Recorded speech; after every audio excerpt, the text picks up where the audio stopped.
It's Dr. Lisa and Amy O from the Parenting the Mental Health Generation podcast. Do you ever wonder if you're the only one struggling with bumps and pitfalls on a daily basis?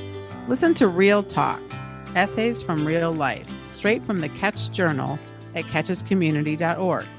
We're recording those heartfelt and honest stories from parents and others for those who'd rather listen than read. When you hear people share their most vulnerable moments, you'll know you are not alone. So put in your earbuds and listen to Real Talk, essays from real life. In real life, an anxious parent, an anxious child, and the value of validation. It took 5 years, but I finally figured out how to follow the therapist's advice. As a mother with anxiety raising a child with anxiety, I constantly struggle with how to manage his desires. Early on, his disappointments and heartaches only made my anxiety worse. And I believed if I could keep his anxiety from boiling over, all would be well. It turns out that's not the ideal approach to raising a kid who can cope with both life's ups and downs. Thanks to an amazing family therapist, I started to sort through all of this with what seemed like a big dilemma at the time. When my son was 8 years old, he desperately wanted to make money. Believing it was my job to figure out how to grant his every wish, I went straight to the therapist and asked, "How can an 8-year-old boy make money?" Rather than laugh at my question, she asked me why he wants to make money.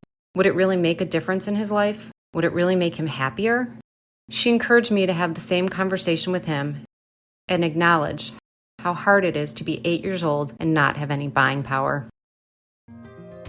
I can't remember now what happened next. He probably stopped asking and moved on to the next obsession. What I do remember is the relief I felt when she let me off the hook. I realized it is not my job to grant his every wish. However, it is my job to validate his feelings. I've heard that message many times over the years. Validate your child's feelings, the experts say. Mirror back to them what they are experiencing to let them know you are listening. When my kids moaned about whatever was troubling them, I'd try to validate. Yes, that's hard. I'm so sorry you're having to deal with that. That situation sounds frustrating. I never really saw how the validation had an impact until recently. Last fall, 5 years after the fixation on finding a way to strike it rich, my now 13-year-old son came to me on a school night. "I want to play a game with my friends tonight, but one of the guys isn't available until 9 o'clock, he said. Can I stay up late tonight and play? He asked with hope in his eyes. In our house, we try to enforce a screens off at 9:30 on school nights rule. How do I respond? I knew I'd get nowhere with him by just saying no way. Instead, I pulled up my validation wand, started waving it above our heads, and I said, "Wow, that sounds really fun. You must be really excited about playing this game with your friends. But it's a school night, and you know how hard it is to get up in the morning as it is. I wish you could stay up late to play that game, but you know it's not a good idea." Then I stopped talking. And much to my surprise, he backed down.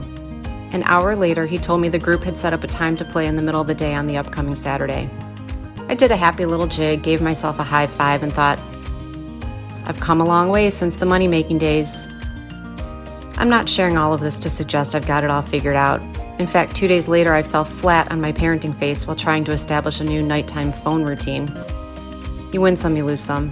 I'm telling this story in hopes it relieves another parent from trying to come to their child's rescue with the reminder that it's not our job to solve their problems. It's our responsibility to help them figure out how to manage the challenges themselves. And to all the therapists out there who talk about validation, keep up the conversation. Someday it will sink in and make a difference. I know it's hard to have to repeat yourself so many times when it seems like no one is listening. How's that for validation? We thank our brave contributors for sharing their stories. If you'd like to write about what's happening in real life, email info@catchescommunity.org or see the show notes for more information.